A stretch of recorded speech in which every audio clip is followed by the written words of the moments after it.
nagpakilala si Jesus. Mateo 16:1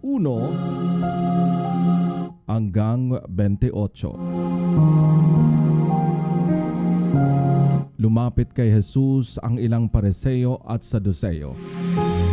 Ito'y upang siya'y subukin. Humingi sila sa kanya ng isang himala mula sa langit.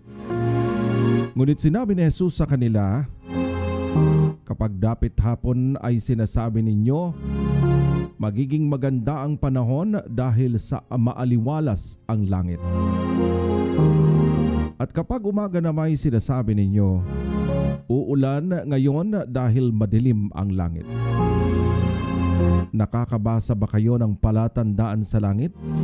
Ngunit hindi ninyo mabasa ang mga palatandaan ng kasalukuyang panahon. Lahing masama at taksil sa Diyos. Humihingi kayo ng palatandaan ngunit walang ibibigay sa inyo, maliban sa himalang nangyari kay Jonas. Pagkatapos nito, umalis si Jesus. Ang pampaalsang ginagamit ng mga Pariseo at Saduseo.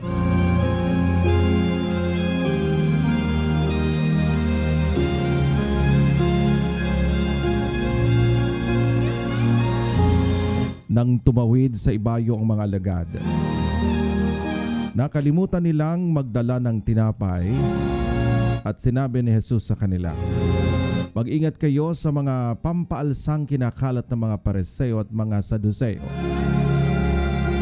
Nag-usap-usap ang mga alagad. Wala daw kasi silang dalang tinapay kaya sinabi nila iyon. Alam naman ni Jesus ang pinag-uusapan nila kaya't sila'y tinanong, bakit ninyo pinag-uusapan na wala kayong dalang tinapay? Napakaliit ng inyong pananampalataya.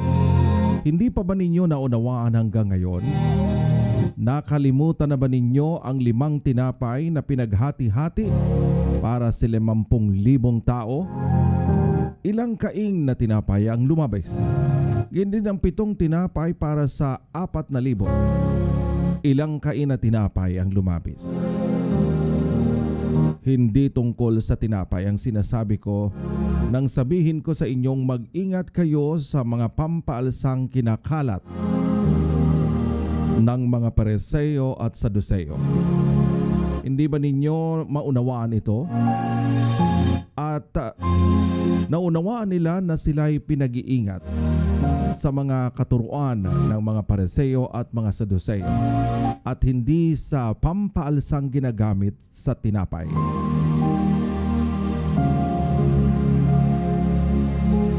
Ang pahayag ni Pedro tungkol kay Jesus. Nang dumating si Jesus sa bayan ng Cesarea ng Filipos, tinanong niya ang kanyang mga alagad, sino raw ang anak ng tao ayon sa mga tao? At sumagot sila, ang sabi po ng ilan, kayo daw po ay si Juan na tagapagbautismo. Sabi po ng iba, kayo si Elias. At may mga nagsasabi pong kayo si Jeremias o isa sa mga propeta. Tinanong ulit sila ni Jesus, ngunit para sa inyo, sino ako? Sumagot si Simon Pedro, kayo po ang Kristo, ang anak ng Diyos na buhay. Sinabi sa kanya ni Jesus, pinagpala ka Simon na anak ni Jonas, sapagkat ang katotohanan ito'y hindi inihayag sa inyo ng sinumang tao, kundi ng aking amang nasa langit. Ang sinasabi ko sa iyo, ikaw ay Pedro, at sa ibabaw ng batong ito ay itatayo ko ang aking iglesia, at ang kapangyarihan ng kamatayan ay hindi magtatagumpay kapag ito'y laban sa kanya. Ibibigay ko sa iyo ang mga susi ng kaharian ng langit, at ang ipagbawal mo sa lupa ay ipagbabawal sa langit, at ang ipahintulot mo sa lupa ay ipahihintulot din sa langit. At mahigpit niyang iniutos sa kanyang mga alagad na huwag sabihin kanino man na siya nga ang Kristo. Unang pagpapahayag ni Jesus tungkol sa kanyang kamatayan at muling pagkabuhay. Mula noon ay pinaalam na ni Jesus sa kanyang mga alagad ang mangyayari sa kanya. Sinabi niya, dapat akong magtungo sa Jerusalem at magdanas ng maraming hirap sa kamay ng mga pinuno ng bayan, mga punong pare at mga tagapagturo ng kautusan. Ako'y papatayin, ngunit sa ikatlong araw, ako'y muling mabubuhay. Dinala siya ni Pedro sa isang tabi at pinagsabihan, Panginoon, wag nawang itulot ng Diyos. Kailan may hindi iyan mangyayari sa inyo. Ngunit hinarap siya ni Jesus at sinabihan, lumayo ka, Satanas. Hadlang ka sa aking landas. Ang iniisip mo'y hindi sa Diyos kundi sa tao. Sinabi ni Jesus sa kanyang mga alagad, sino mang nagnanais na sumunod sa akin ay kailangang itakwil ang kanyang sarili. Pasanin ang kanyang krus at sumunod sa akin. Ang naghahangad na mailigtas ng kanyang buhay ay mawawala nito. Ngunit ang mawala ng kanyang buhay alang-alang sa akin ay makakamit ito. Sapagkat ano nga ba ang mapapala ng isang tao makamtan man niya ang buong daigdig? Ngunit mapapahamak naman ang kanyang sarili. Ano ang maibibigay ng isang tao kapalit ng kanyang buhay? Sapagkat darating ang tao na kasama ang kanyang mga anghel. Darating ang anak ng tao na kasama ang kanyang mga anghel at taglay ang dakilang kapangyarihan ng kanyang ama. Sa panahong iyo'y gagantimpalaan siya ng bawat tao ayon sa ginawa nito. Tandaan ninyo, may ilan sa inyong naririto na hindi mamamatay hanggat hindi nila nakikita ang anak ng tao na dumarating bilang hari.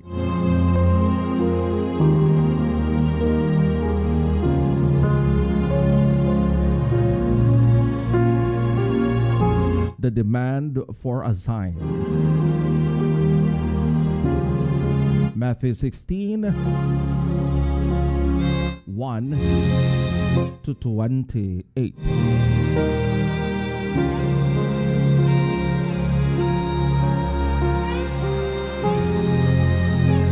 The Pharisees and Sadducees came to Jesus and tested him by asking him to show a sign from heaven.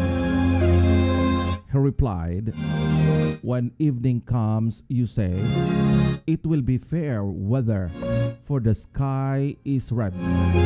And in the morning, today it will be stormy, for the sky is red and overcast. You know how to interpret and appreciate the sky, but you cannot interpret the signs of time. A wicked and adulterous generations look for a sign, but none will be given except the sign of Jonah. Jesus then left them and went away. The yeast of the Pharisees and Sadducees. When they went across the lake, the disciples forgot to take a bread. Be careful, Jesus said to them. Be on your guard against the yeast of the Pharisees and Sadducees. They discussed this among themselves and said, it is because we didn't bring any bread. Aware of their discussion, Jesus asked, you of little faith, why are you talking among yourselves about having no bread? Do you still not understand? Don't you remember the 5 loaves for the 5,000? And how many basketfuls you gathered? Or the 7 loaves for the 4,000? And how many basketfuls you gathered? How is it you don't understand that I was not talking to you about bread? But be on your guard against the yeast of the Pharisees and Sadducees.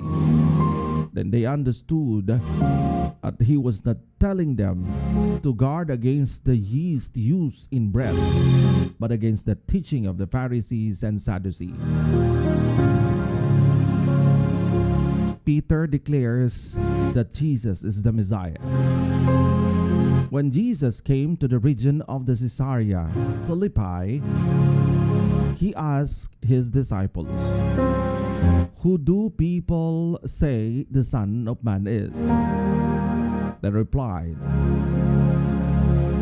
"Some say John the Baptist, others say Elijah, and still others Jeremiah, or one of the prophets." "But what about you?" he asked. "Who do you say I am?" Simon Peter answered, "You are the Messiah, the Son of the living God." Jesus replied, "Blessed are you, Simon, son of Jonah, for this has not revealed to you by flesh and blood, but by the Father in heaven. And I tell you that you are Peter, and on this rock I will build my church, and the gates of Hades will not overcome it. I'll give you the keys of the kingdom of heaven. Whatever you bind in the earth will be bound in heaven, and whatever you loose on earth will be loosened in heaven." Then he ordered his disciples not to tell anyone that he was the Messiah. Jesus predicts his death. From that time on, Jesus began to explain to his disciples that he must go to Jerusalem, suffer many things at the hands of the elders, the chief priests, and the teachers of the law, and that he must be killed, and on the third day be raised to life. Peter took him aside and began to rebuke him. "Never lose," he said. "This shall never happen to you." Jesus turned and said to Peter, "Get behind me, Satan. You are a stumbling block to me. You do not have in mind the concern of God, but merely human concerns." Then Jesus said to his disciples, "Whoever wants to be my disciples must deny themselves and take up their cross and follow me.